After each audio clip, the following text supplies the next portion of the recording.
अस्सलाम वालेकुम जी किसान भाइयों, इस गन्ने में ਅਸੀਂ दूसरी दफ़ा स्प्रे कर रहे हैं।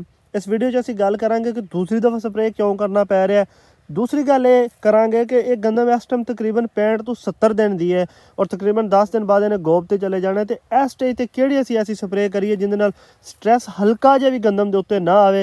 एक तो जो बचिया गंद है वो 100% कंट्रोल होवे और दूसरा असी गंदम नूं मुकम्मल तौर पर महफूज रखिए, क्योंकि अगर 70 दिन के बाद गंदम ते किसी भी तरह का कोई भी स्ट्रैस आता है तो उनका बहुत ज़्यादा नुकसान हो सकता है। सब तो पहले मैं गल करांगा कि जो असी पहले स्प्रे किया ट्राई अल्ट्रा। मैं तुहानूं उहदा रिजल्ट दिखा देना। ए देखो माशाल्लाह बहुत अच्छा रिजल्ट आया, उनका कोई कमी नहीं आई किसी भी तरह की। लेकिन और स्प्रे असी किया तकरीबन 30 दिनों के राउंड अबाउट जिस टाइम गंदम सी ते उस तो बाद एक तो कुछ गंद इहदे उग गया और दूसरा कुछ स्प्रे करदे होए बच गया। तो जी दुंबी सिटी है ना, इहदा दो तरह के नुकसान होंदे ने। एक तो बहुत ज़्यादा खुराक लैंदी है, दूसरा ये बहुत जल्दी गिर जाती है जिंदी वजह तो गंदम के गिरन का भी खतरा ज़्यादा हो जाता है। तो हुण मसला इत्थे ये है कि गंदम तकरीबन 70 दिनों की होने वाली है, 10 दिनों बाद इन्हें गोब ते आ जाना है। तो इस स्टेज असी किहड़ी ऐसी स्प्रे करांगे दुंबी सिटी वाली कि जिंदा सानू स्ट्रैस का भी 1% भी खतरा ना हो। गंदम ते स्ट्रैस होना है, क्योंकि 70 दिनों बाद अगर कोई स्ट्रैस होना है इसका मतलब बहुत ज़्यादा नुकसान होना।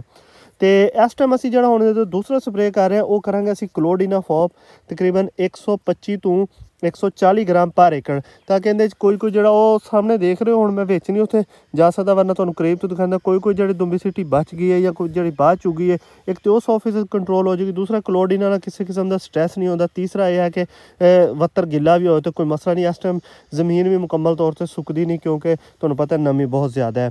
तो साढ़े जिन्ने भी ऐसे किसान भाई जिन्हों के हाले तक गंदम के उत्ते स्प्रे नहीं किया या जिन्हों को साड़ी तरह के मसला है कि जिथे बहुत ज़्यादा दुंबी सिटी उगती है वो दोबारा स्प्रे करना चाहते हैं तो क्लोडिनाफॉप करन, क्योंकि 25 दिन 30 दिन या 35 दिन की जिस टाइम गंदम होंगी उस टाइम तो असी ट्राई अल्ट्रा कर सकते हैं या दूसरे ऐसे ज़हर कर सकते हैं जोड़े कि स्ट्रैस देंगे ने। अगर स्ट्रैस आ भी जाती है बिलफर्ज तो उस तो बाद सानू उस स्ट्रैस नूं अगे साढ़े कोल टाइम होंदा 20 दिन 25 दिन 30 दिन असी कंट्रोल कर सकते हैं, गंदम नूं दोबारा बहाल कर सकते हैं।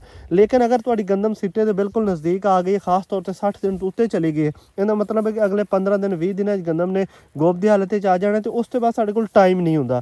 और गोब की हालत आने तो पहले गंदम अगर स्ट्रैस आएगी तो फिर साਡਾ बहुत ज़्यादा नुकसान होएगा, सिट्टा कमज़ोर निकलेगा। ठीक हो गया जी। मिलांगे अगली वीडियो। अगर कोई भी तुहाडा सवाल है कमेंट जरूर करियो। इजाज़त दियो। अल्लाह हाफिज़।